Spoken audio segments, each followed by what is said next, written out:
Here's some more of what he's had to say. State of the wholesale electricity market, we can no longer save you money, which is what we're here to do.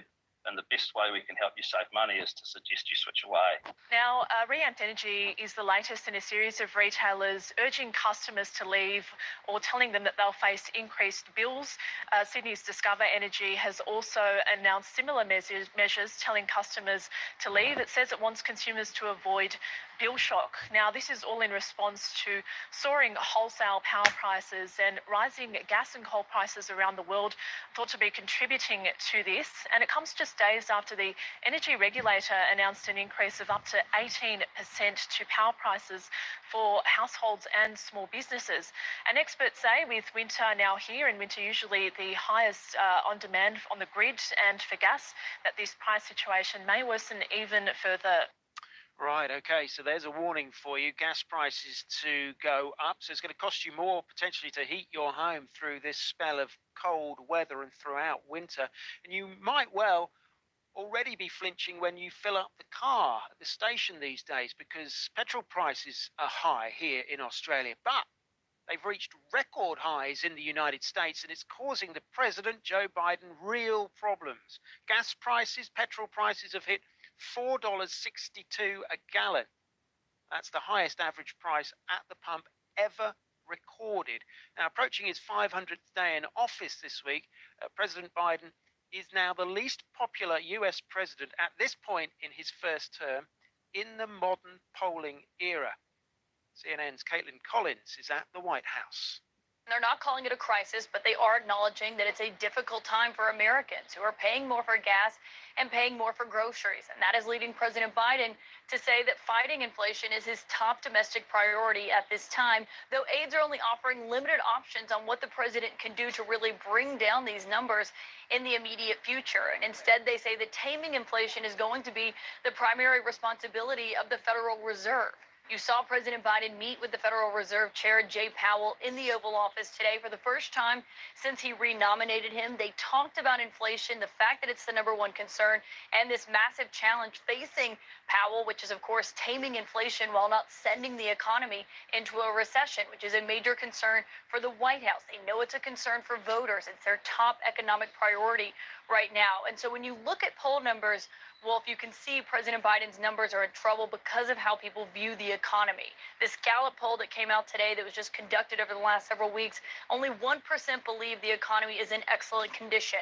More view it in poor condition, despite the White House touting things like wage gains and job growth that is happening inside the United States. And it's also led these questions about whether or not they misled voters about inflation. Because, of course, it wasn't that long ago, just last summer, President Biden was saying things like this. Some folks have raised worries that this could be a sign of persistent inflation. But that's not our view. Our experts believe, and the data shows, that most of the price increases we've seen were expected and are expected to be temporary. Today, when they were asked, officials here at the White House were asked if it was a mistake to refer to inflation as temporary so many times as they did, Wolf. They did not say it was a mistake. They did say that it was uncertain and unexpected what eventually happened with inflation. They're certainly not using that term now, Wolf, as of course it is clear that they misjudged how long inflation would last. And that is why they say it's their #1 priority, of course, before the midterms in November. CNN's Caitlin Collins there. Inflationary problems around the world.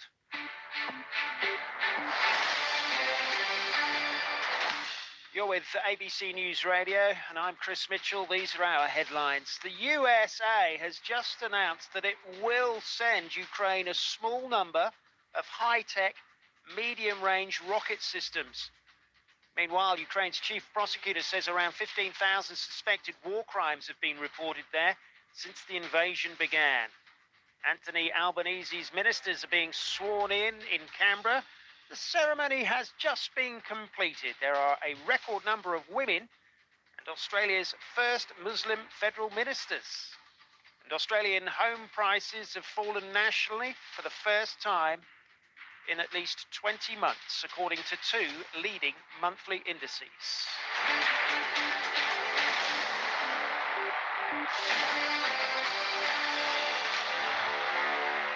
Well, we were just hearing, weren't we, about how the US President Joe Biden is under pressure as inflation causes a massive spike in gas prices there, petrol prices.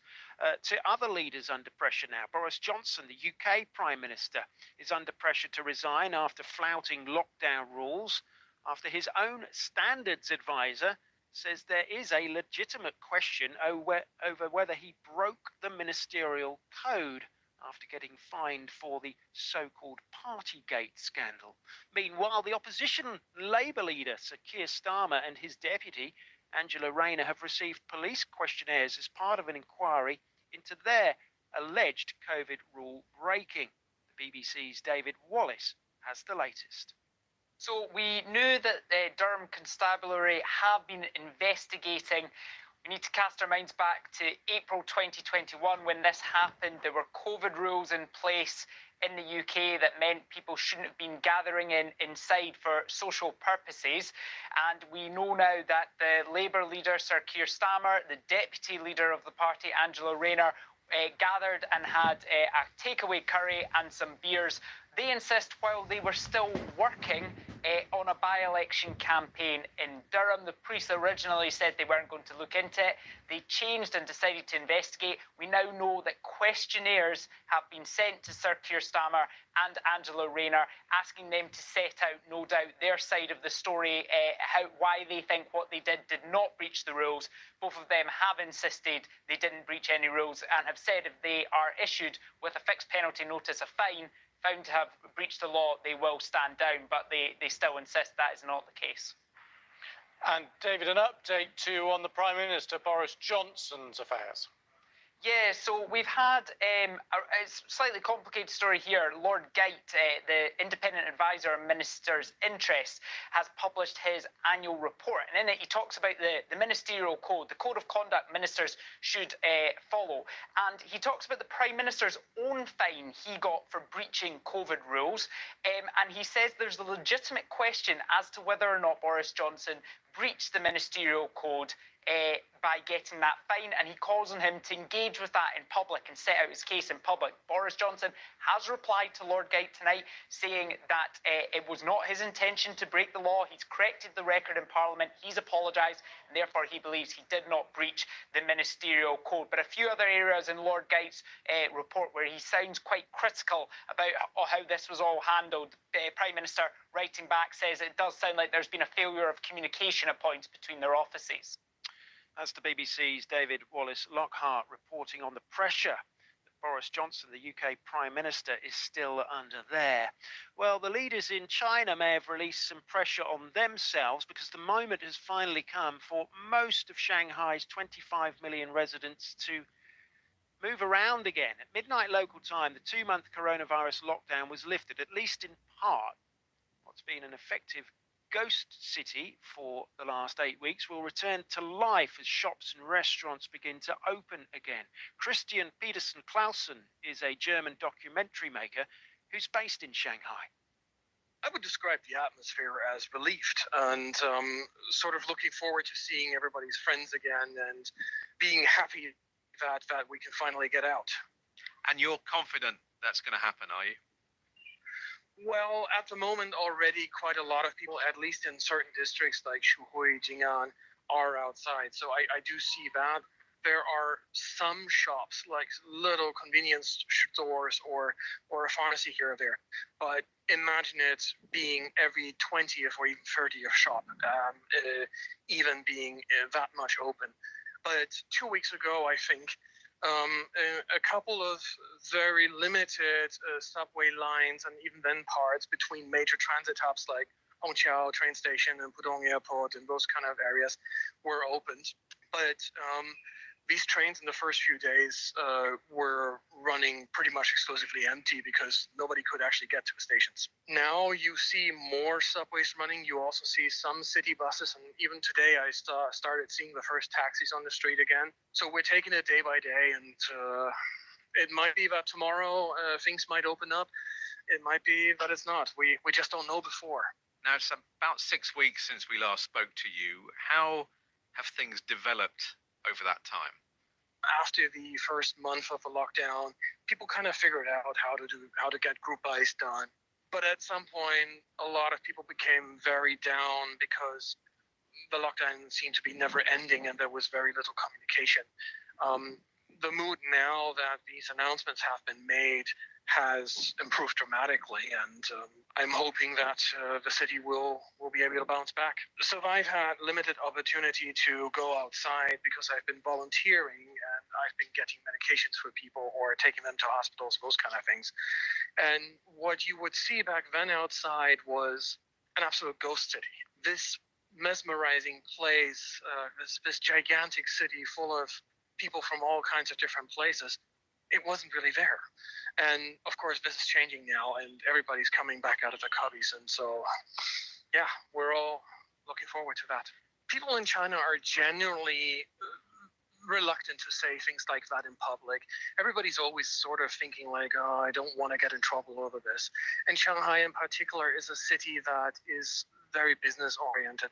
So people here, they're not really all that prone to going onto the streets and demonstrating or fighting in large numbers with each other. That's just not what happens here. At the moment, it looks like we all have to do every 48 hour a PCR test. That is being contact traced to an app on your phone. And every entrance you go into, be it a bus, a subway, a shop, a cafe, you have to scan a QR code that you can prove that you are tested and you are legal to go in there. And we see this to stay open-endedly for now. Christian Peterson Clausen, a German documentary maker who's in Shanghai as it begins to reopen after being in lockdown for the last 2 months.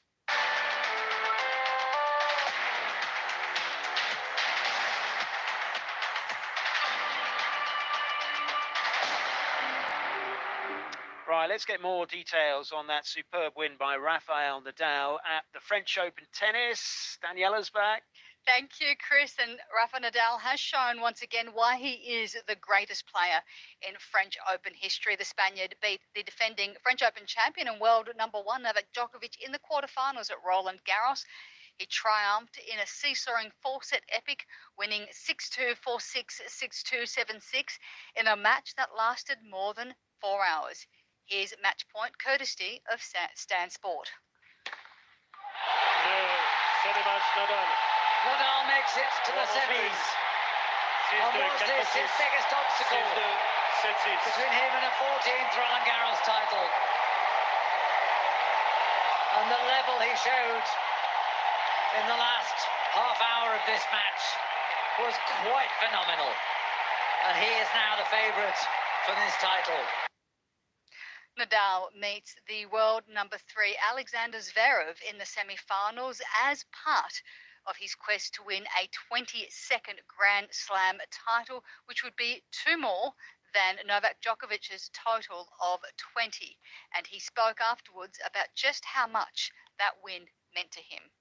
To win against Novak, there is only one way, is to play at your best since the first point till the last. No? And tonight have been one of these magic nights for me, unexpected level, but I am super happy, so thank you very much. Former tennis world number 1 Andy Murray has spoken out over the tragic deaths of 19 children and 2 teachers in a shooting at a school in Texas last week. 26 years ago, he was a pupil at the Dunblane Primary School massacre in Scotland, where 16 children and a teacher were murdered by a gunman. Murray rarely discusses what happened at his school in 1996, which became known as one of the deadliest mass shootings in Britain's modern history. He spoke to the BBC and compared this latest shooting with his own experience and described it as unbelievably upsetting. He's calling for change. Look, it was obviously terrible. It's unbelievably upsetting. Yeah, it makes you angry that I think there's been over like 200 mass shootings in America this year and nothing changes. I can't understand that, and that shouldn't be happening to children. Parents shouldn't be having to send their children to school and feel worried about something like that happening. And you know, I get over there, like there's always talk about it being something political, but I don't see how it is. Like, I don't think anyone wants to see things like that happening. And my feeling is that, like, surely at some stage you do something different. Like, you can't keep approaching the problem by buying more guns and having more guns in the country. Like, I don't see how that solves it. So, but I could be wrong, you know. But let's maybe try something different and see if you get a different outcome. But yeah, it's obviously unbelievably sad and disappointing, and you know, yeah, it just makes you feel angry and incredibly upset for the parents. And I heard something on the radio the other day, and it was a child from that school, you know, and I experienced a similar thing when I was at Dunblane, and a teacher, like, you know, coming out and waving all of the children, like, under tables and telling them to go and hide. And it was a kid, like, telling exactly the same story about how she survived it. And they were saying that they go through these drills, like, as young children, as like 7-8-year-old children. And it's like, how is that normal, that children should be having to go through drills, like, in case someone comes into school with a gun? I don't get it. Just, yeah, it's really, really upsetting, and hope they make some changes. That was former tennis champion Andy Murray speaking out over those tragic deaths of 19 children and 2 teachers last week in Texas, and of course drawing on his own personal experiences. And you can still hear that trauma when he speaks, Chris. Yeah, you can. And it's a topic we're going to touch on as well in the next half an hour here on ABC News Radio. Thanks very much to Daniela Intilli. She's back in 25 minutes. The news is to come. Just a quick look at the markets. No change at all on the All Ords. Completely flat right now. The ASX 200 up 0.1%. So very little change on the markets thus far, an hour into trading. The Aussie dollar will buy you 72 US cents, 57 British pence, 67 euro cents, 92 Japanese yen, and $1.10 New Zealand. Capital city weather: Brisbane 20 and windy today. Sydney a maximum of 15, windy also. Canberra just 8 and partly cloudy. Melbourne just 12.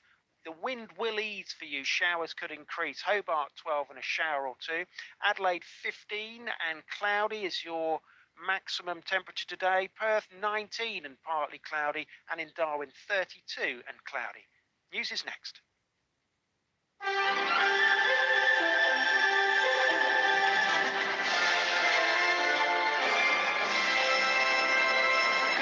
Helen Zaremus with ABC News. Members of Prime Minister Anthony Albanese's front bench have now been sworn in to their new positions. Political reporter Noor Haider.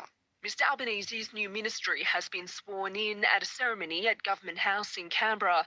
10 of 23 cabinet positions will be held by women, including Amanda Rishworth, who's been promoted to the Social Services portfolio, and Claire O'Neill as Home Affairs Minister. The new ministry includes 2 Muslim MPs, Anne Ali and Ed Husic. I will well and truly serve the Commonwealth of Australia, her land and her people in the office of Minister for Industry and Science, so help me God. Mr Husic also becomes the first Muslim to serve in federal cabinet. The Australian Republic Movement says it's fantastic news the Prime Minister Anthony Albanese's appointed an Assistant Minister for the Republic. The Australian Monarchist League says it's disgraceful, though, because taxpayers will fund the government's campaign for Australia to become a republic. But the chair of the Australian Republic Movement, Peter Fitzsimons, says Assistant Minister Matt Thistlethwaite will prepare the ground for a referendum. There will be a Minister for the Crown devoted to removing the Crown. And that's exactly what it is, and it is fantastic. It is a breakthrough. It is the best news for the Republic movement in the last 25 years. Police are investigating a fatal house fire in Sydney's southwest this morning. The details from Tony Ibrahim. The house at Razorback was well alight when emergency services arrived at the scene at the intersection of Menangle and Picton Roads just before 4:30 a.m. They managed to put the fire out, but found the body of a person inside. Efforts are being made to identify them. The cause of the fire is still unknown, but New South Wales Police say detectives have started an investigation. A crime scene has been set up and will be reviewed by specialist forensic police. A report will also be prepared for the coroner. CCTV footage of a fatal one-punch attack has been re-released as Melbourne Police offer $1 million reward for information to solve the 15-year-old cold case. Shannon McCormack was 22 when he was knocked to the ground and he hit his head during an altercation outside the Queensbridge Hotel in 2007. Despite interviewing a large number of witnesses, police have been unable to find the offender. Detective Acting Inspector Tony Combridge says he's looking for information on a significant person of interest. One man who was described as being about 165 to 175 centimetres tall, with a thin to medium build and light brown or sandy blonde spiky hair. On the night he was wearing a light purple or blue t-shirt and light blue jeans. Police in the US state of Texas say they're investigating why an exterior door to Robb Elementary School failed to lock when closed by a teacher. That was shortly before a gunman used it to get inside the primary school and kill 19 students and 2 teachers. Police initially said the teacher had propped the door open shortly before the gunman entered the school in Uvalde on the 24th of May. There's been growing public anger at how police responded to the shooting, with the US Justice Department to launch its own investigation. And the US President Joe Biden has met New Zealand's Prime Minister Jacinda Ardern at the White House for talks on trade, climate and security in the Indo-Pacific region. North America correspondent Jade McMillan reports. This was the first time that a New Zealand Prime Minister had visited the White House since 2014, but it also comes at a really critical period for the Indo-Pacific region. In a joint statement issued after the meeting, both leaders reiterated their concerns about a security agreement between China and Solomon Islands. They warned that the establishment of a persistent military presence in the Pacific by a state that doesn't share the values of the US and New Zealand would fundamentally alter the strategic balance of the region and pose national security concerns. To sport, and tennis great Rafael Nadal's beaten defending French Open champ and world number 1 Novak Djokovic in the quarterfinals at Roland Garros. The Spaniard triumphed in a seesawing 4-set epic, winning 6-2, 4-6, 6-2, 7-6 in more than 4 hours. Nadal now meets world number 3 Alexander Zverev in the semis as part of his quest to win a 22nd Grand Slam title. ABC News. You're listening to ABC News Radio. A very good morning to you. I'm Chris Mitchell. Coming up, the new Labour ministry is sworn in Canberra. The Canadian government has introduced tough new legislation to crack down on the sale, transfer and import of handguns. But what are they doing about it in the United States? We'll hear from an expert on gun violence prevention.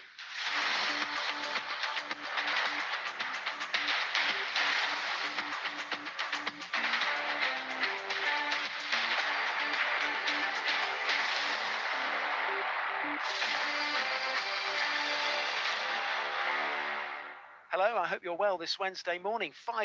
11 in the east, 10:35 in central Australia and 9 in WA.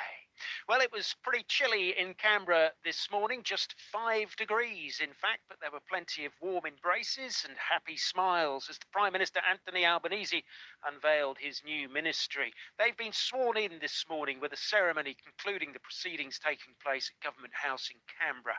While a lot of the roles are going to people as expected, some election losses and shake-ups of previous opposition portfolios have seen a fair few new faces enter the government's fold. Front benchers include the likes of Senator Penny Wong, Bill Shorten and Brendan O'Connor. There are 23 cabinet positions and 10 of those have gone to women. From Canberra, here's our political reporter, Matt Doran. A lot of continuity in Anthony Albanese's front bench lineup. People like Mark Butler holding on to the health portfolio, Katie Gallagher holding on to the finance portfolio. Indeed, she's already been sworn in for that, but will add the responsibilities for women into her portfolio duties today. Jim Chalmers already sworn in as Shadow Treasurer and Penny Wong as the Foreign Minister. But we are going to see some fresh faces on Anthony Albanese's lineup, or at least taking on new roles, including the Home Affairs Minister, new Home Affairs Affairs Minister being Claire O'Neill, the new Social Services Minister Amanda Rishworth, the new Agriculture Minister in Murray Watt, and the shift from education to environment duties for Tanya Plibersek. She had been serving in the education portfolio as a shadow minister for some time, but now taking on environment duties there, with Jason Clare replacing her in the education portfolio. We also know that the Deputy Prime Minister Richard Marles, being the Deputy Leader of the party, he effectively gets to choose what portfolio he wants, and he's decided he wants defence, so he will add that to his list of duties.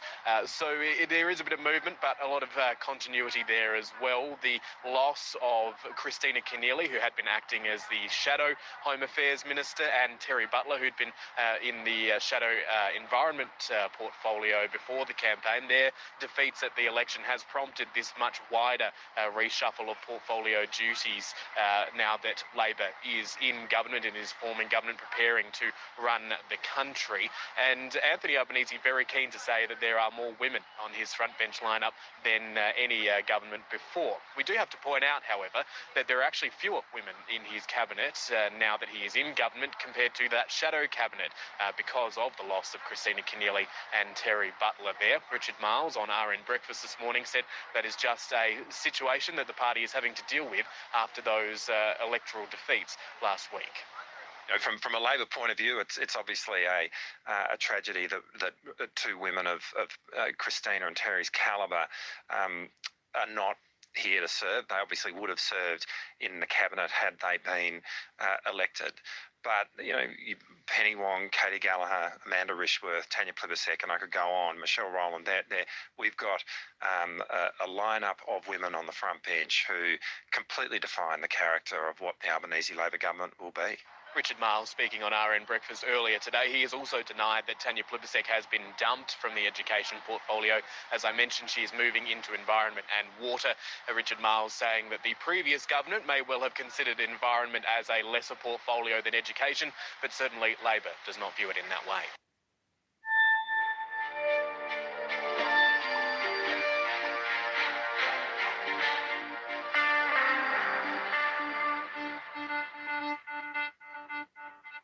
Matt Doran reporting there on Labour's ministry, and we'll get more details throughout the day on the look of Anthony Albanese's cabinet and what might happen next. I want to take you to North America, though, now, because the Canadian government has introduced tough new legislation to crack down on handguns. Now, this move follows those two mass shootings in the United States this month, or last month, I should say. Prime Minister Justin Trudeau says there's no reason why anyone needs guns in their everyday lives. We're also fighting gun smuggling and trafficking by increasing maximum criminal penalties and providing more tools for law enforcement to investigate firearm crimes. And we'll require the permanent alteration of long gun magazines so they can never hold more than 5 rounds. Canadian Prime Minister Dr. Michael Anstis is the Executive Director of Gun Violence Research Centre in New Jersey. Could a buyback of weapons, like what occurred here in Australia after the mass shooting at Port Arthur, work in the United States? If we reduced the number of handguns and did a massive buyback program in the United States, would that be effective? Yes, but there's as many as 400 million firearms in the U.S. in circulation right now. And that's just astronomically more than those other nations. Plus, the Second Amendment's place in our Constitution sort of renders our culture just fundamentally different, makes the solutions more complicated. Look, the data so far indicates that buyback programs have had some success in reducing incidents of gun violence. And then the most basic underlying fact is where there are more firearms, there's not only more firearm deaths, but just more deaths in general in terms of homicide or suicide. And so any program or policy that's going to reduce the market share of firearms across any nation is going to have an impact on reducing rates, particularly if firearms are used in a high frequency of incidents of violence. A lot of people turn to assault-style rifles, and the complication there is there's no fundamental agreement on the definition, right? And so it becomes easy to find workarounds. So a lot of other folks talk about working on banning things like high-capacity magazines, things that allow a firearm to discharge a lot of ammunition rapidly without the individual then having to reload. So if you could limit the capacity of magazines, it would be much more difficult for someone to rapidly fire a lot of ammunition and thus quickly harm a lot of other folks before they have a chance to get away or someone has a chance to intervene. So looking at things that could address magazine capacity or things that modify firearms to make them more like assault-style rifles may have more of an impact because you're looking at the mechanism as opposed to trying to almost ban a brand. With the filibuster in place, obviously, getting anything to the Senate is difficult. I think a lot of us felt very confident after Sandy Hook that things would change, and certainly something as mild and popular as universal background checks passed, and obviously they didn't, right? And so I think that I don't want to be someone who spells doom and say give up hope, but I tend to put more of my energy on things like state legislatures and governors and what they're doing at that level, where things seem to pass with a little bit more greater possibility, whereas we need a lot more of a freeze on a national level. I think it's worth pouring our energy in. I think it is possible. I just have a good bit of skepticism given our history. That's Dr. Michael Anstis, Executive Director of the Gun Violence Research Center in New Jersey. And we'll be talking more about gun reform and the possibilities of it in the United States in just a second. Massive interest rate cuts Woke from the is 25% increase in infectious. Keep across the news that matters to you with the ABC Listen app. Get up to the minute local, national and world news, live and on demand. US and NATO officials believe In-depth investigations from ABC podcasts. Like Triple J's Hack, ABC News Daily, and many more. all the news that matters to you. With the ABC Listen app. Yes, thanks for joining us on ABC News Radio this morning, 11:14 Eastern Standard Time, making it 10:44 in Central Australia and 9:14 in WA. Let's get the headlines.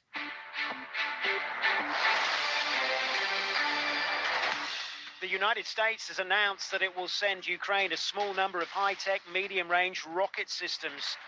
Meanwhile, Ukraine's chief prosecutor says around 15,000 suspected war crimes have been reported there since the invasion began. Anthony Albanese's ministers have been sworn in a ceremony in Canberra. There are a record number of women and Australia's first Muslim federal ministers.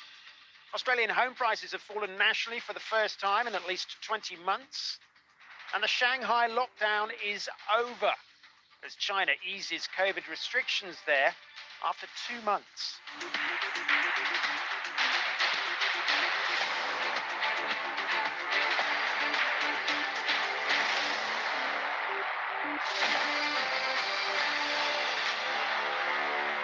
I want to take us back to the theme of gun reform in the United States. The National Rifle Association is itself under fire after the latest tragic mass shooting in America last week. 21 people died in Uvalde, Texas, including 19 children.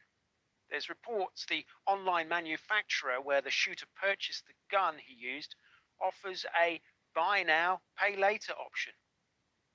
It raises many questions which have been asked increasingly around the world. How is this so easy to do? A former US gun industry executive has spoken out against the NRA's role in mass shootings in a recent essay. Ryan Bussey is now a senior advisor at Giffords, a gun violence prevention organization founded by former Congresswoman Gabby Giffords, who survived a gun attack. He's also the author of Gunfight, My Battle Against the Industry that Radicalized America. He spoke to us earlier this morning. I grew up on a rural farm and ranch in the central part of the United States in Kansas, and guns were a part of my life, a very healthy part of my life. I hunted and shot with my dad and with my brother, and we worked hard, and so we didn't have a lot of time to have fun. When we did, it often involved guns. So like a lot of kids in the United States, guns became emblematic of a culture that I enjoyed. And so after college, I got into the gun industry, and it was kind of like a dream job, almost like a kid playing baseball or professional soccer, and that's the way it was in the beginning, and it evolved into something much darker than that. How different was the industry then compared to from when you started compared to when you left? What changed, and what was it that pushed you to leave? Yeah, it really became night and day. When I first entered the industry, through self-imposed rules, not laws, but these were just rules that the industry placed on itself. No tactical gear of any sort could be displayed in its own industry trade shows. That stuff was cordoned off in a separate section. You had to have credentials, law enforcement or military credentials, to even see it or touch it. Today, the industry is many times larger, and the sort of gear and guns that you have seen reported that the Uvalde and the Buffalo shooters have used tragically here in the last 2 weeks, that stuff is everywhere. It's like a first-person shooter game. There isn't a booth at SHOT Show, barely a booth at SHOT Show that isn't full of that kind of stuff, the industry trade show. So it's transformed, much like our politics has here, from something that was once simpler and sort of more innocent to something that's much more nefarious now. And as you say, Ryan, we're talking about, military-style assault rifles. And I know there's an article in the New York Times that's been reporting the gun that was used in Uvalde came from this company that's known to, and I quote here, push boundaries. It offers buy now, pay later options, for example, when it comes to online purchases. When you reflect on the changes that you've seen in the industry, how common is something like that now?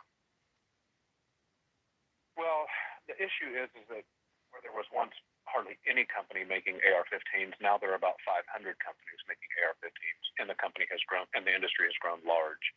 And when you have 500 companies all scrambling, making essentially the same thing, you're left with marketing and sales techniques and improving the lethality of the gun as ways to grab market share or grow your company. And Daniel Defense they're certainly on the cutting edge. They're louder about it, but they're not any different than many of the other companies who are doing ever more norm-breaking things.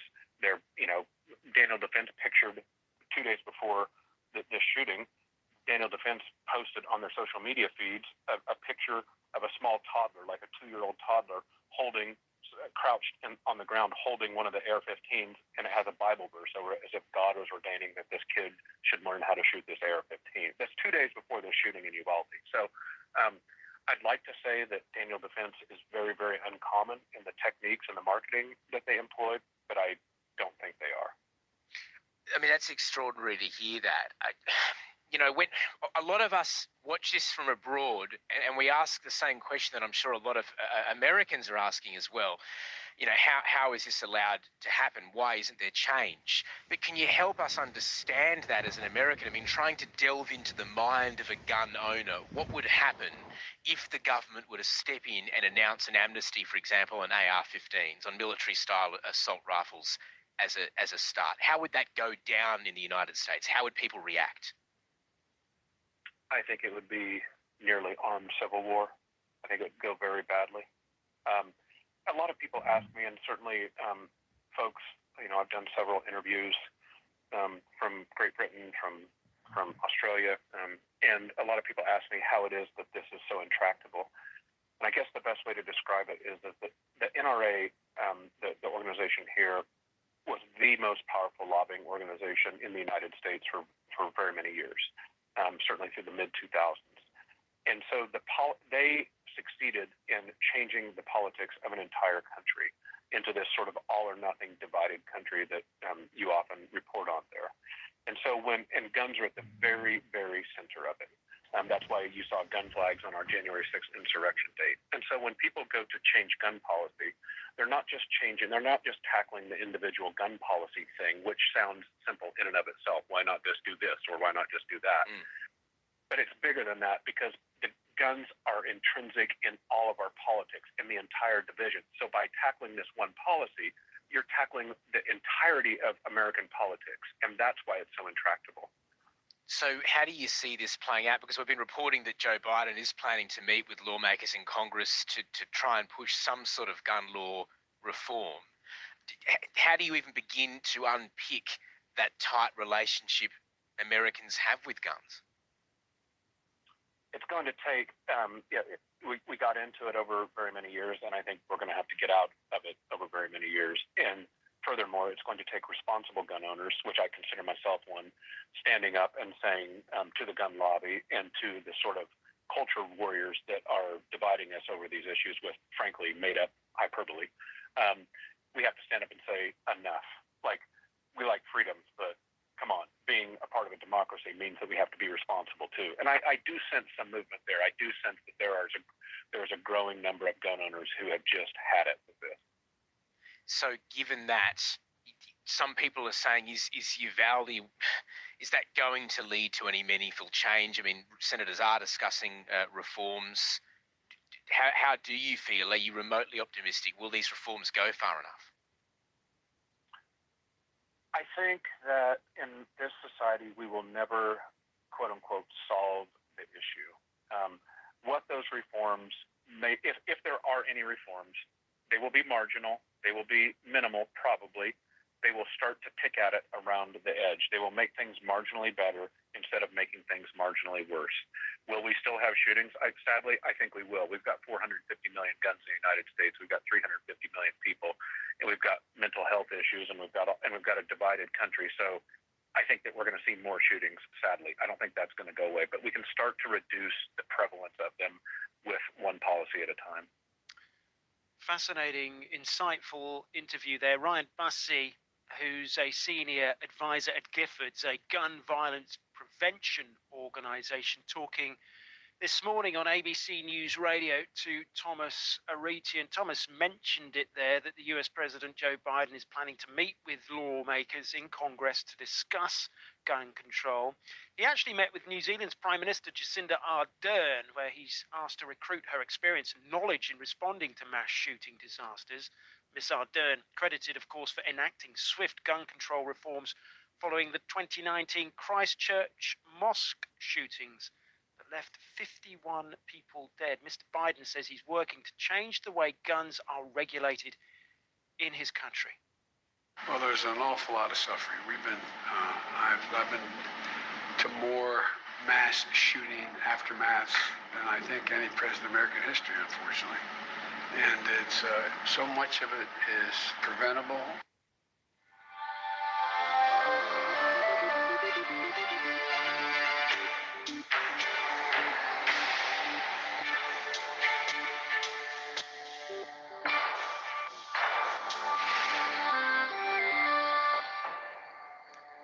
Thanks for being with us this morning here on ABC News Radio. You're just in time for the latest from the sports desk, and Daniela Intilli is back. And it's all about Novak Djokovic and Rafa Nadal. Of course, Nadal prevailing to win. And Djokovic said that Nadal deserved to win after the Spaniard won the French Open quarterfinal in 4 sets. He started strongly and took the first set, but the Serb fought back to win the second and missed the chance to take it to 5 when he suffered a crucial break. Djokovic said he missed his opportunities while Nadal showed his quality. I had my chances, I had my chances in the fourth, served for the set, a couple of set points, 1 or 2 shots could have taken me into fifth, and then it's really anybody's match. And Nadal will face the world number 3 Alexander Zverev in the semis after he held off Carlos Alcaraz to win 6-4, 6-4, 4-6, 7-6. The 19-year-old Alcaraz let slip a set point in the 4th set tiebreak before the German ended up winning 9 points to 7. On Stan Sport, Zverev, who lost to Stefanos Tsitsipas in the semis at Roland Garros last year, says he was lucky to finish it in 4. I mean, the match was turning his way. So at the end of the day, I'm extremely happy that I won the tiebreak. I didn't have to play a 5-set match. I didn't have to be disappointed after the 5-set match again, like I was last year after the semifinal. And meanwhile, in the women's draw, Coco Gauff prevailed in an All-American quarterfinal to reach her first Grand Semi. She beat the 2018 French Open finalist Sloane Stephens in straight sets, but Gauff said she had to overcome a mental challenge. Last time I played her, I lost, so I'm glad that today it went different. And honestly, I just told myself to just stay mentally there. I know that there were going to be some shots that I probably should have made, and there's going to be some shots that she gets in the court that probably no other player gets in the court. So I think it was just a mental challenge today. And Gauff will take on the unseeded Italian Martina Trevisan next. Turning to rugby league, and Parramatta's Reagan Campbell-Gillard says he's thrilled to get a recall for this year's Rugby League State of Origin, having not played at representative level for 4 years. The Blues prop thought he'd never play again after a broken jaw ruined his debut series in 2018 in Brad Fittler's first game. Despite joking last year that he'd retired from representative football, Campbell-Gillard now says he's grateful to be named on the interchange for Game 1 in Sydney next Wednesday. I had a game in, obviously 2018, and I was in the squad, I think, in the COVID period as well. So 4 years, a few drinks in between, and look, yeah, I'm just happy to obviously be back in the squad, get another chance, and always love the week and the camp. Sydney Swans forward Lance Franklin will appear before the AFL Tribunal to challenge his one-match ban for striking Richmond's Trent Cotchin during the Swans match over the Tigers on Friday night. The Swans are challenging the match review officer's view that it was an intentional strike. If the ban is upheld, Franklin will miss Sydney's match against ladder leaders Melbourne on Saturday. Returning to league briefly, and the Brisbane Broncos and management for star prop Payne Haas have agreed to defer contract discussions until the end of the NRL season. Last week, the Broncos refused to entertain the player's shock request for an immediate release from his contract. He's signed with the Broncos until the end of the 2024 season, but he had been seeking to upgrade the contract. In a statement from the Broncos, Haas acknowledges he underestimated the public interest in discussions and says he wants to keep focusing on the game. And just finally, Chris, Mexican Formula One driver Sergio Perez has signed a contract extension, keeping him at Red Bull until the end of 2024. The deal locks him in. He won the Grand Prix in Monaco last weekend. Daniel Ricciardo, we'll see what happens with him. There's a lot of speculation about his future. Yeah, get them while they're hot, the Grand Prix drivers. Okay, Danny, thanks very much. Speak to you soon. Let's have a quick look at the screens concerning the markets. We're in the blue, the All Ords and the ASX 200, only just. The ASX 200, 0.2 of 1%, the All Ords up 0.1 of 1%. Barrel of oil will cost you 114 bucks right now. An Aussie dollar will buy you 72 US cents, 57 British pence, 67 euro cents, 92 Japanese yen, and $1.10 New Zealand. Look out for the weather if you're in Victoria and New South Wales especially. You're in line for more wild weather, low temperatures, high winds and snow. Brisbane 20 today and windy. Sydney windy and a top of 15. Canberra a top of just 8, partly cloudy. Melbourne a top of 12, showers easing, wind easing. Hobart a top of 12 and some showers around. Adelaide chilly as well. The wind should ease, a top of 15 for you but cloudy. Perth partly cloudy and a top of 19, and to Darwin finally, where again partly cloudy, a top of 32. Let's get the very latest international and national news.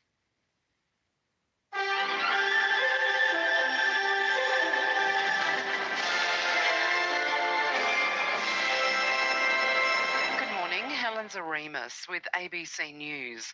Northern Territory Senator Malarndirri McCarthy says she's looking forward to helping tackle overcrowding issues in remote Indigenous communities.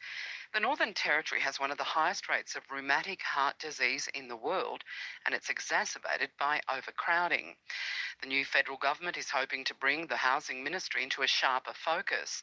Senator McCarthy is the new government's Assistant Minister for Indigenous Australians and Assistant Minister for Indigenous Health, and says the issue of housing is front of mind. We do see it under Anthony Albanese as critical to all of these other factors, especially health-related factors, poverty, the need for our children to be educated, knowing they can sleep well at home. So it's a really good direction. And the Labor federal government's new ministry has been sworn in. Prime Minister Anthony Albanese's ministry sworn in at a ceremony at Canberra's Government House this morning. The ACT's Chief Minister Andrew Barr says the government will begin working on a bill to legalise voluntary assisted dying ahead of a possible change in federal laws to allow the Territory to do that. Independent Senate candidate David Pocock's pledged to introduce laws to allow the ACT and the Northern Territory to make laws on euthanasia. Andrew Barr has told the Legislative Assembly today the federal election result is cause for optimism. I look forward to continuing to engage with our federal counterparts to ensure that our city and our jurisdiction is no longer relegated to an afterthought by the federal government. Western Australia's state opposition says the state's recorded its worst start to winter in ambulance ramping on record. St John Ambulance has reported more than 5,000 hours of ramping in May, 5 times the figures recorded last May. The WA opposition's health spokeswoman, Libby Mettam, says the wait time's alarming heading into flu season. The May figures are very concerning and is obviously very worrying ahead of what's predicted to be a severe winter flu season. Anna McGowan, government spokesperson, argues the state's working hard to improve patient outcomes across the health system, but reform of the hospital system will take time. Submissions to Queensland's Women's Safety Task Force include those from sexual assault victims who felt despair in navigating Queensland's criminal justice system. More from Alex Brewster. More than 100 women contributed their experiences of sexual violence to the Women's Safety and Justice Task Force. A number have now been published. The task force found most sexual violence cases are never reported, and those that are rarely result in a conviction. Chair Margaret McMurdo says there are roadblocks for victims at every turn, and the criminal justice system is largely designed by and for men. The task force final report will be handed to the government at the end of the month. The Australian economy 0.8% in the March quarter and 3.3% over the past year. The Bureau of Statistics has released its official GDP figures. Economists had typically expected quarterly growth of 0.5% and 2.9% over the year to the 31st of March. Home prices have fallen nationally for the first time in 20 months. Both analysts CoreLogic and REA's PropTrack have put the national monthly fall at about 0.1%. Both have also found price growth remains highest in Adelaide, Brisbane and some regional areas. New research has shed some light on what caused the extinction of the largest shark that ever lived, the Megalodon. The BBC's Helen Briggs. The Megalodon was a super-sized shark which dominated the oceans for millions of years before dying out about 3 million years ago. The colossal predator reached lengths of more than 15 metres and used its sharp banana-sized teeth to devour whales, dolphins and seals. The study suggests competition for food with the great white shark may have contributed to the Megalodon's extinction. The researchers found the two predators once had similar positions in the food web and may have hunted the same prey, but they say other factors may also have played a role, including climate change and variations in sea level. And Canada's government will allow the province of British Columbia to trial the decriminalisation of possession of small amounts of drugs. Residents who possess up to 2.5 grams will not be arrested or charged. ABC News. You're listening to ABC News Radio. With me, Chris Mitchell, a very good morning to you. Coming up, as the new Labour ministry is signed in Canberra, you may well ask, what will the new government bring me? We'll be asking, what might the humble koala get from the new government here? The GDP figures are out. We'll bring you the very latest.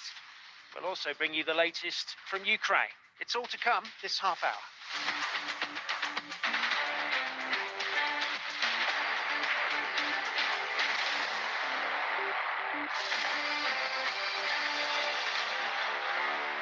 Yes, that ceremony has concluded in Canberra, a chilly Canberra as well. Labour's new ministry all sworn in, and they will get to work now.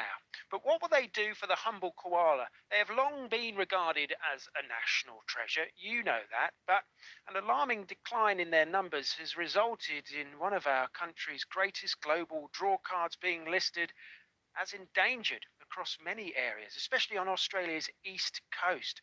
The Australian Koala Foundation estimating the nation's total population could be as low as 60,000.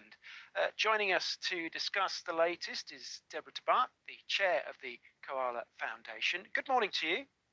Good morning, Chris. Let's just check in on how the koala is doing right now. What are the latest numbers and the latest fears you have?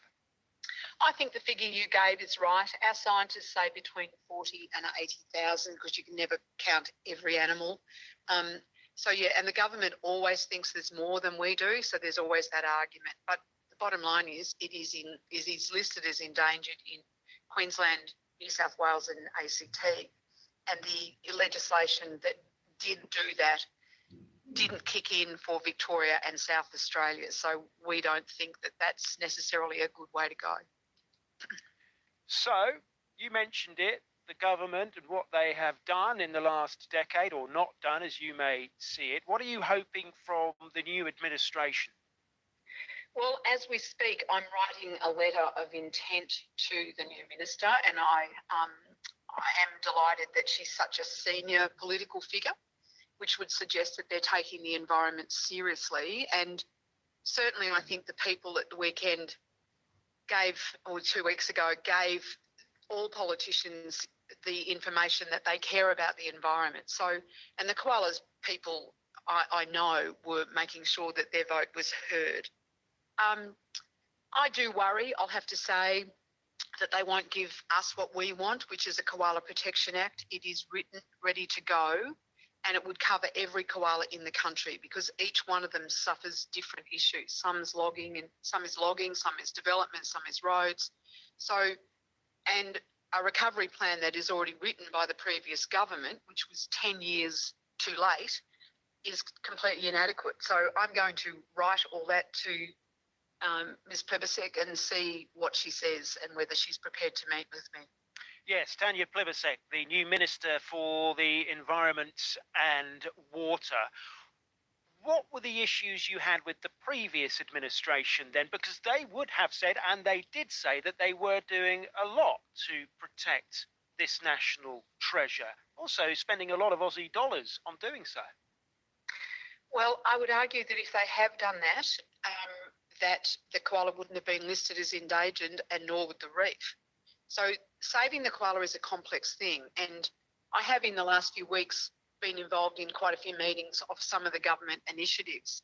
But what I can see is that they don't think large enough. The koala's habitat is 1.5 million square kilometres, so basically from Cairns to Adelaide. So unless you grapple with which habitats are the most important and which ones aren't, and they haven't grappled with that, and we have got maps that says this is the most important habitat in this particular region. That worries me a lot. And I also think that the political forces have got too many vested interests. On one side, you know, the Conservatives take money from the property council and development industry and all that sort of stuff because, we want new houses in Australia. We know that, but it often affects koala habitat. And the Labor side have always been very close to the unions for logging and forestry and mining. So unless you take all that away and say, these are the habitats that have to be protected, and that's what our legislation says. Once it is primary habitat, then whoever owns it has a duty of care to protect it. And I see nothing in any of the legislation. And Ms. Plibersek is my 15th Environment Minister. Right. Okay. So there's not been a go-to person there for a while with all the change that you've seen. But they keep coming back with the same answer, don't they? Labor or Liberal, as you rightly say, there are lots of things in the way. I did a search earlier on, the latest news concerning koalas in Australia, and you get a whole long list of development problems, as you say, logging, environmental concerns, farming concerns. How are you going to get through that to get what you want? Well, we have a koala army, and we put out a booklet for democracy, which was a pigeon dressed in a toga explaining to the koalas how you get a Koala Protection Act. A Protection Act could be basically tabled by the new minister tomorrow, if she agreed with it, and she could sign that into power. And then those industries have to do their job properly. And I argue very strongly, if I ran a mining company that's going to have a 70-year life, then you start planting the trees now. If you're a logging company, you have to look at, how much real wood you actually have. So because I've been around so long, there's not many arguments that make me feel comfortable that they know what they're doing. Do you have a relationship with the new Environment Minister? Have you spoken to her before? No, but, you know, I was at a function just recently and Jim Chalmers was there and I sort of went up with my card and said, hello, you know, like, and I've done that for 34 years to many politicians. And I take the view that if they ring me, I'm always open. But I've probably written, I don't know, 200 letters to the Environment Ministers over my career and I've probably had 20 letters back. So that's not a good strike rate, Deborah, if you don't mind me saying. No, it isn't. No, it isn't. And because they can ignore you, because the thing is, the laws are inadequate. They're completely inadequate. The EPBC Act, this is not me saying that, Graham Samuels reviewed it. And so Minister Lee said, oh, look, no worries, we'll reknit that jumper and make it work. Labor's saying the same thing. I'm saying what I expect from the new Environment Minister, given what happened on the 21st of May, that they have to start listening to other thoughts, and we have the science to support what I'm saying. Okay, just in a word, just because we have to leave it there, Deborah, yeah. How optimistic are you for the future, for the koala? Oh, if we get the Koala Protection Act and they start stopping, if we stop cutting down trees, then our koala's going to be safe. But if we keep doing what we're not doing now, it's doomed. Okay. Deborah, thanks so much for your time. Thank you, Reuters. Thank you. Deborah Tabart there, who is chair of the Koala Foundation. You're listening to ABC News Radio.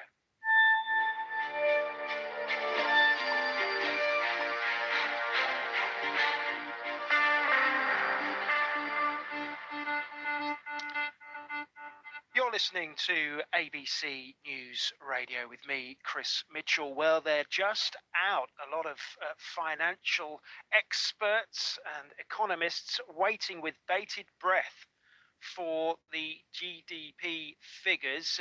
Might not feel like it to you, given the surging cost of living, but Australia's economy is continuing to grow, albeit at a slightly slower pace. I'm looking at the figures now. Official figures out show the economy expanded by 0.8% in the first 3 months of this year, making an annual rate of 3.3%. Okay, how long can the recovery go on, though, post-pandemic, given the economic headwinds slamming businesses and households right now? Let's cross live to our senior business correspondent, Peter Ryan, who joins us. Good morning to you, Peter. Yes, good morning, Chris. Just take us through the figures then. What do they tell us, or what do they tell you about the health of the economy? Well, Chris, this is the first big set of economic numbers for the new Treasurer, Jim Chalmers, who's just settling into the job, though they are in the rear vision mirror, so on his predecessor's watch, Josh Frydenberg's watch. They've come in a little better than expected, Chris, 0.8% in the quarter, as you said, 3.3% over the year. Still some surprising strength, though a bit slower than the previous set of numbers, given the early impact of Omicron in the first 3 months of this year and those devastating floods in northern New South Wales. Household and government spending have driven up growth, contributing 1.4 percentage points to GDP. Household spending, though, rose 1.5% following the easing of those COVID-19 restrictions, people out spending on transport, hotels, cafes and restaurants, recreation and culture. According to the ABS, government spending also contributed to these GDP numbers, with increased expenditure on support for those flood-affected regions in New South Wales and Queensland. Those weather events, though, dampened activity, not surprisingly, in industries such as construction and mining, and the fall in mining production led to a decline in exports of mining commodities, taking almost 1 percentage point off exports. And as we know, the export of commodities really does prop up the economy. Interestingly, household savings fell to 11.4%. That's the lowest since the start of the COVID-19 pandemic, but that remains above pre-pandemic levels. Okay, Peter, if you're just joining us here on ABC News Radio, I'm talking to Peter Ryan, our senior business correspondent. The official figures are out this lunchtime. This is the GDP figures. The economy expanded by 0.8%. Just given these figures, do you think anything of what we're talking about here today will make the Reserve Bank think twice about pushing interest rates higher? Well, Chris, the Reserve Bank will be viewing this outcome as history, so no impact on the rate rise strategy. Markets actually see the RBA's cash rate rising by 40 basis points at next week's June meeting to 0.75%, coming up pretty quickly from that near zero level, and a lot more to come. So variable interest rates are rising at a time when the economy is slowing a bit, and you've got these other pressures on households at the moment. And the banking regulator, APRA, is also warning about a shock for some borrowers when low fixed term interest rates expire, or those honeymoon rates, and home borrowers face a higher rates world. At the same time, we've been seeing house prices have not only peaked, but they're starting to fall, according to data from CoreLogic out this morning, down 1% in Sydney in May, Melbourne 0.7%, the first fall since September 2020. Economists at AMP now expect house prices could fall between 10 and 15%, and while financial markets do see that Reserve Bank cash rate maybe going as high as 3%, economists think the Reserve Bank will probably go easy on this given the very high levels of household debt, and of course not wanting to put pressure on house prices that might see house prices crash, and also having to be very careful in calibrating the economy out of the pandemic. Yeah, indeed. I mean, it's affecting all of us, isn't it? The pressure from rising inflation, but it's not just households. Big business is feeling the effects too. Yeah, that's right. The big energy company Origin Energy this morning issued what's known in the business as a profit downgrade, given what it calls, quote, extreme volatility across commodity markets driven by all those big geopolitical issues we've been hearing about, the global energy supply and security concerns sparked by the war in Ukraine. The big problem for Origin is being able to supply enough coal to its Eraring power station near Newcastle, which is actually meant to close in 2025, and Origin's also facing a materially higher price for coal and exposure to higher electricity prices, which we're all feeling. Origin has told the stock exchange that this creates a lot of uncertainty about Eraring's output over the next year. So while Origin is making a lot of money from sourcing and selling gas, its energy generation's under a lot of pressure, and its energy market's profit will come in much lower than expected, between $310 and $460 million. Investors hate profit shocks, and Origin shares were smashed this morning, down as much as 14% earlier this morning, and Origin has now withdrawn all of its earnings guidance across the country as it reassesses quite an uncertain outlook. Wow, a big impact. Okay, Peter, great to get you on. Thanks very much indeed. Thanks, Chris. That's Peter Ryan, the ABC senior business correspondent.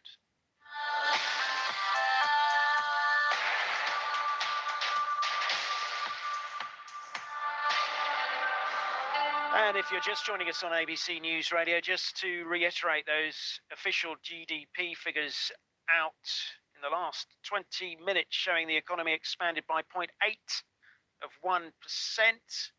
in the first 3 months of the year, making an annual rate of 3.3%. New data shows hospital admissions around the country rose as COVID restrictions were eased. Doctors say there are still too many people waiting for treatment. Annie Guest reports. 38-year-old Kylie Rogers is waiting for a procedure to treat an abnormal heart rhythm. So when I was first listed as urgent, I received a letter in the mail from the hospital saying I should be treated within the next 3 months. And that was close to 2 years ago. It's an anxious and uncomfortable wait for the Geelong mum of two. It definitely stops me doing things with the kids. Like, I'm constantly on medication now, so I'm on blood thinners, so I'm always tired, I'm always anemic. I have to get iron infusions now. Plus, sometimes I feel like I'm having a heart attack. It's that intense. The Australian Institute of Health and Welfare's Dr. Adrian Webster has examined the number of hospital admissions since the earliest pandemic lockdowns. The data doesn't include emergency departments. There were some restrictions put in place on a lot of hospital activity, and so it created a bit of a backlog. The number of people admitted to hospital declined by almost 3% from mid-2019 to mid-2020, then increased by 6% the following year. And what we can see this year, we're looking at, which is, as I say, 2020, 21, that many systems were able to rebound after the first period of the COVID pandemic. The rebound equated to another 700,000 Australians, some of whom were public patients, whose surgery was carried out in private hospitals. Pretty much other than Victoria, who unfortunately we all remember were continuing to experience the effects of the pandemic well into 2020, 21 on their health system. The other states really were able to clear some of that backlog, it does appear from the numbers, and increase their activity back up to sort of pre-pandemic trend levels. But the president of the Australian Medical Association, Dr. Omar Khorshid, says the data doesn't account for those still waiting for elective surgery. The pandemic is creating increased demand, and deferred care, which we know results in patients having more serious problems presenting later, which means we have to plan for next year's figures to be even higher, to see a further increase in demand for healthcare, and someone's got to pay for that.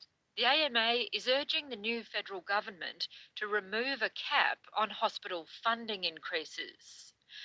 Meanwhile, today's hospital data also provides further insight into COVID cases.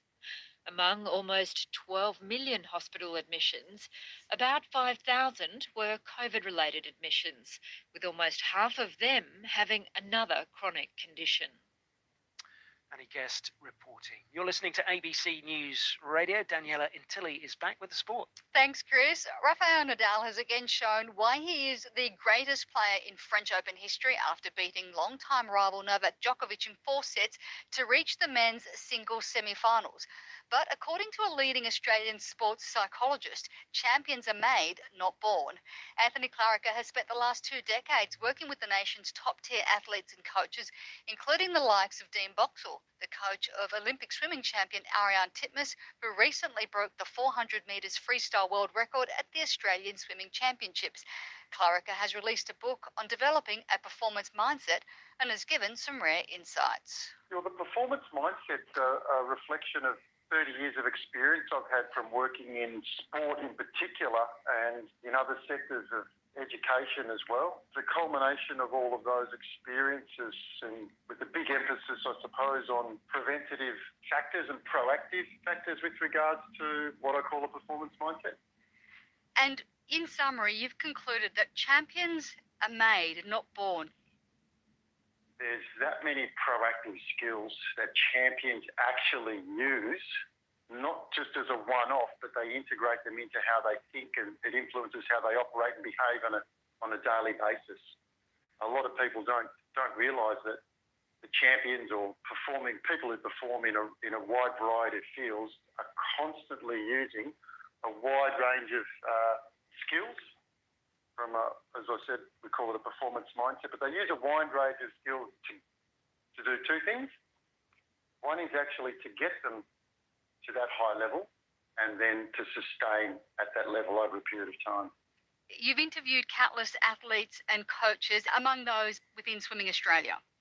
I did interview Rowan Taylor, the head coach of Swimming Australia, and he was appointed only 12 months before the Tokyo Olympics during COVID, and took over, and he leads off the culture chapter for us, and he talks about the importance of managing a culture that really looks after the person, and he gives some ideas and clues to how he deliberately and strategically went about developing and enhancing the culture for not just the athletes themselves, but the whole team, the staff and the athletes. And it's an incredible insight for how he purposefully and deliberately went around that to enable, I suppose, the swimming team to have their best performance that they've ever had in Olympics.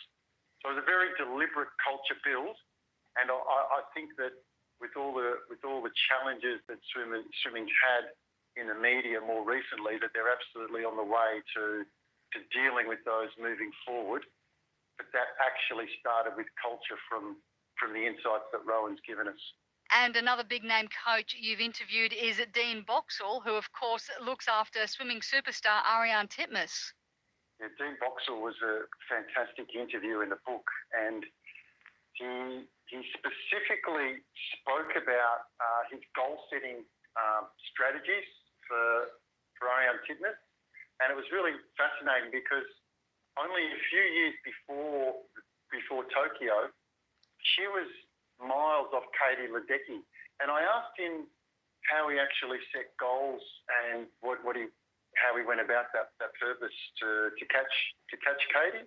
And he actually said that he did not, in those early phases of coaching, set any goals because he would have actually felt like a fraud. But what he did do was he looked at Katie Ledecky and he said to Arnie, there's the benchmark. That's what we need to strive towards. And they used Katie Ledecky as a benchmark, and it was only quite a while after that, when she started improving her performance and role modelling, I suppose, off Katie, that they began to set some goals that we might actually be a chance to catch her. But years before, she was so far off, he actually didn't focus on the goals. He focused on a whole range of other variables in order to sort of get towards that level. That is Australian sports psychologist Anthony Claricca speaking there. And of course, Ariarne Titmus last year at the Olympics, winning the 200 and the 400 freestyle. So amazing to see what can happen. Absolutely. Thanks very much, Daniela. Speak to you again very soon. The World Today is coming up after the news here on ABC News Radio. If you're just joining us, the Australian economy grew 0.8% in the March quarter and 3.3% over the past year. Those GDP figures coming out within the last half an hour. We were speaking to Peter Ryan about them just a moment ago. These figures from the Bureau of Statistics, of course. Economists had typically been expecting quarterly growth of 0.5% and 2.9% over the year to March 31st. A quick look at the All Ords and the ASX 200. Not a lot going on. The All Ords up 0.1%. The ASX 200 up 0.25%. The Aussie dollar will buy you 72 US cents, 57 British pence, and 67 euro cents. Let's look at this capital city weather, and just a warning that the Bureau of Meteorology has indicated that Victoria and New South Wales could be in for some wild, windy and cold weather, so check your local forecast. Brisbane today, a maximum of 20 and windy. Sydney, a maximum of 15, sunny but windy. Canberra, just 8, partly cloudy for you today. If you're in Melbourne, you can expect 12 to be your top, and those showers should ease. They should ease in Hobart too, where you'll have a top of 12. A top of 15 for a cloudy Adelaide, and a partly cloudy Perth too today. You're sat at 6 right now, you'll reach 19. In Darwin, you can expect a top temperature of 32 degrees and a partly cloudy day. Let's get the very latest news.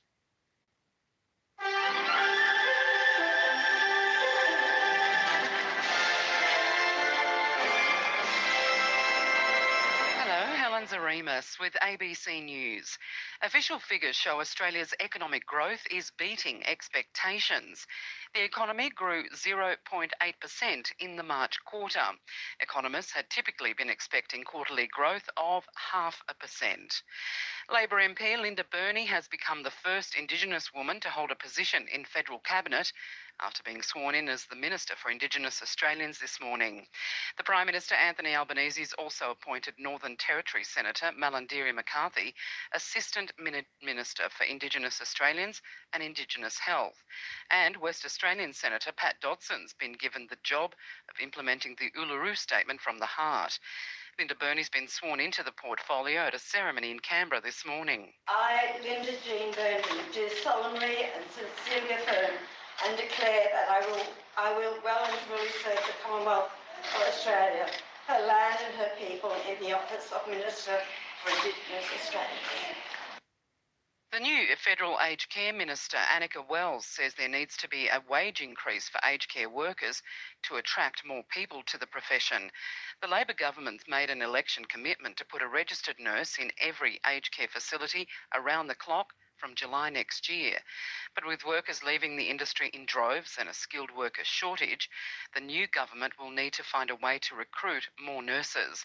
Annika Wells says she wants to see wages rise as a start and is looking for details from her department on the matter. I want to train more nurses. I want more Australians to wake up in the morning and want to enter nursing to support people in aged care. At the moment, my sense is that it just isn't rewarding enough, or people aren't able to support themselves with cost of living being as high as it is. Many unvaccinated Western Australians will be allowed to return to work from next Friday as the state relaxes its workplace vaccine mandates. Premier Mark McGowan says with falling case numbers and a third dose vaccination rate of more than 81%, new health advice has indicated the change can be made. He says it means only those working in healthcare or health support, in hospitals and primary care, as well as residential aged and disability care staff, will need to be COVID vaccinated. The changes are in line with national advice from the AHPPC. The implementation date of June 10 provides the public and private sector time to work through the changes in their workforce. New South Wales has recorded 9 more COVID deaths. It's also got 1,143 people with COVID in New South Wales hospitals, 31 of them in intensive care units. Victoria's recorded another 17 COVID deaths. It has 528 COVID patients in its hospitals, and Queensland has registered 6 more COVID deaths. Tasmania's Premier Jeremy Rockliff has told State Parliament he'd like the date of Australia Day to change. Alexandra Humphreys reports. Amid Reconciliation Week, Mr Rockliff was asked by Labor MP David O'Byrne whether he supported changing the date of Australia Day from January 26. Former Premier Peter Gutwein previously called for a national conversation, supporting a date change to establish a 3-day weekend in late January. Mr Rockliff says he shares those views and he's becoming increasingly concerned that the issue is becoming more divisive. By nature, I'm not a divisive person. Mr Rockliff says he'd prefer to see a date that could unite all Tasmanians in celebrations. The first funerals have taken place in the US town of Uvalde a week after a gunman killed 19 children and 2 teachers at a primary school. Hundreds of mourners have turned out for the funeral of Amory Joe Garza, a 4th grader among the victims. More funerals are planned for the next 2.5 weeks. Tennis great Novak Djokovic says Rafael Nadal deserved to win after the Spaniard prevailed in their French Open quarter-final in 4 sets. Nadal started strongly and won the first set, but the Serb fought back to win the second and missed a chance to take it to 5 when he suffered a crucial break. Djokovic says he missed the opportunities while Nadal showed his quality. I had my chances, I had my chances in the 4th, served for the set, a couple of set points, 1 or 2 shots could have taken me into the 5th, and then it's really anybody's match. And 4 Aussies, including PGA Tour veteran Matt Jones, have been named to take part in the first Saudi-backed golf breakaway event. It is being held in London next week. This is ABC News.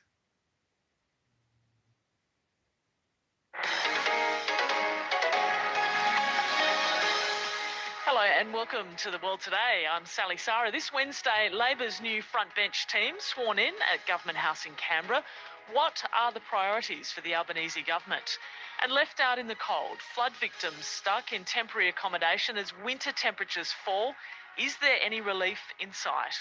I've been plugging up holes in the floorboard to stop rats. It's really cold. I'm wearing a lot of trackies. The money that they have given out is great, but 20 grand towards a landlord or 50 grand towards a house owner is not going to touch the sides. We begin in the nation's capital today, and the Governor-General has sworn in the Labor government's new front bench with a record number of women taking up senior ministerial roles. As far as new governments go, it's an experienced team from a diverse range of backgrounds. Our political reporter David Lipson joins me now. David, good afternoon. What kind of stands out for you when you look at the class photo of this new ministerial team? Yeah, hi Sally. I think, as you mentioned, the most obvious thing is that there's a lot of women on the front bench, not just on the front bench, but in senior positions on the front bench too. 10 out of the 23 cabinet positions are women.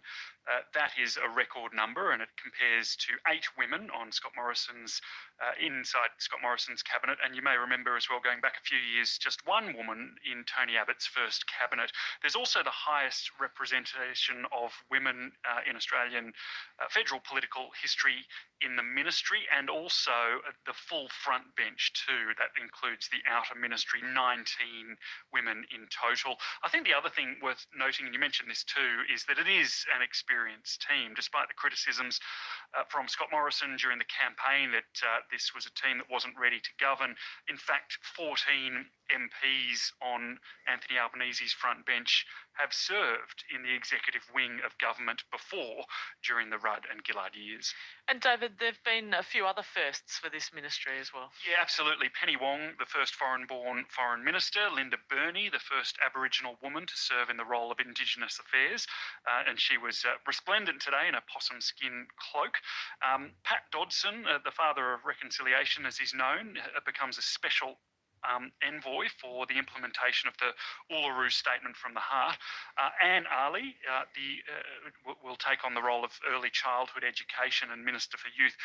She's the first Muslim woman on the front bench, and Ed Husic, also of Muslim faith, he's becoming the Minister for Science. He's the first Muslim in cabinet too. It's probably worth noting too, there's some significant promotion of talented politicians, many of them young, and again, many of them women too. The biggest probably is Claire O'Neill, a huge promotion from aged care to Home Affairs and Cybersecurity. Amanda Rishworth too, the big task of social services.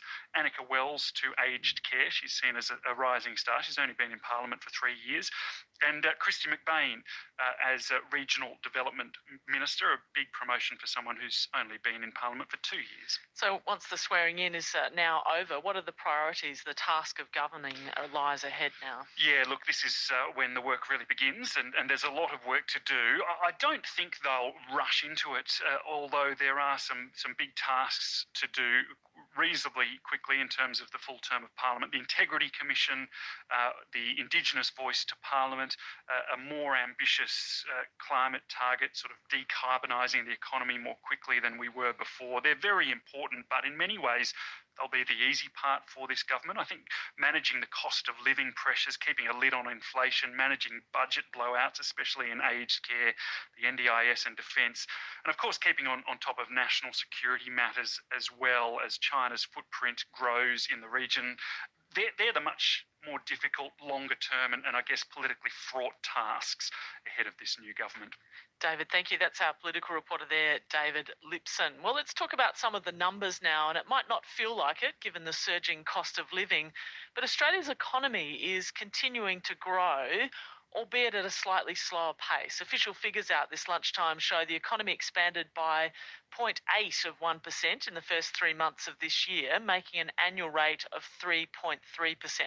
I'm joined now by the ABC's senior business correspondent, Peter Ryan. Peter, good afternoon. Can you take us through the figures? What do they tell us about the health of the economy at the moment? Well, good afternoon, Sally. These are the first big set of economic numbers for the new Treasurer, Jim Chalmers, although they are in the rear vision mirror for the first 3 months of this year on Josh Frydenberg's watch from earlier this year. The numbers are actually a bit better than expected, as you said, 0.8% in the quarter, 3.3% over the year, slightly lower than the previous quarter, but some surprising strength given the early impact of Omicron and the associated lockdowns and devastating floods in northern New South Wales and southeast Queensland.